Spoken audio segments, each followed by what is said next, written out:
అసలు support role అంటే ఏంటి, మనం చేసే వర్క్ని బట్టి మన రోల్ ఏంటో మనం ఎలా తెలుసుకోవాలి, రేపొద్దున వేరే కంపెనీకి వెళ్ళినప్పుడు నువ్వు అక్కడ ఏం పని చేసావంటే నువ్వు ఎలాగ దాన్ని జస్టిఫై చేసుకోవాలి అనేది కూడా చూద్దాం. ఓకే, సో బేసిక్గా ఒక ఐటీ కంపెనీలో సపోర్ట్ రోల్ అనేది చాలా ఇంపార్టెంట్. ఓకే, డెవలపర్స్ ఉంటారు, కింద టెస్టింగ్ టీం ఉంటుంది, ఈ మధ్యలో సపోర్ట్ టీం ఉంటుంది. ఓకే, బేసిక్గా ఐటీ కంపెనీస్ అన్నిట్లో కూడా ఫ్రెషర్స్కి ఆల్మోస్ట్ ఒక 80% ఫ్రెషర్స్కి సపోర్ట్ రోల్ అనేది ఇస్తారనమాట. ఎందుకంటే they are just freshers and వాళ్ళకి ఓన్లీ బేసిక్స్ మాత్రమే వచ్చు అనే చిన్న కన్సెప్షన్లో ఉంటారు కాబట్టి అది మాత్రమే ఇస్తారు.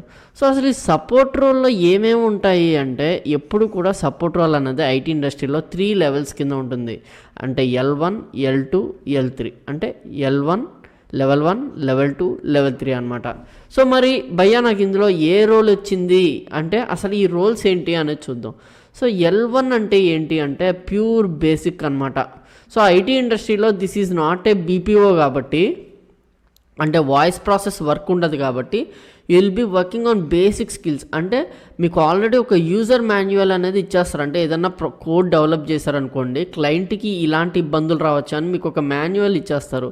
సో ఆ మాన్యువల్లో ఉన్న ఇన్ఫర్మేషన్ని మీరు జస్ట్ రిటర్న్ చాట్లో లేకపోతే ఈమెయిల్ కన్వర్జేషన్స్ ద్వారా పంపించేస్తారు. This is a pure BPO, customer care work. But మీరేంటి అంటే you will be working on some technical skills as well. అంటే టెక్నికల్ పేపర్ ఉంటుంది కదా, సో టెక్నికల్ క్వైరీస్ మీరు రిజాల్వ్ చేస్తారు. సో అక్కడ వరకే. So this is a pure basic L1 అనమాట, pure basic support. So next వచ్చేసి L2 వాళ్ళు ఏం చేస్తారంటే నెట్వర్క్ కాన్ఫిగరేషన్స్ లేకపోతే డేటాబేస్ కాన్ఫిగరేషన్స్ లాంటివి చేస్తూ ఉంటారనమాట. సో వీళ్ళు second level. This is not something, ఇది మరీ అంత బేసిక్ కాదు. You'll know about SQL queries కానీ లేకపోతే DBMS మీద వర్క్ చేయడం కానీ ఇలాంటివన్నీ మీకు తెలుస్తాయి. దిస్ ఈజ్ అబౌట్ L2 అనమాట. సో నెక్స్ట్ వచ్చేసి L3.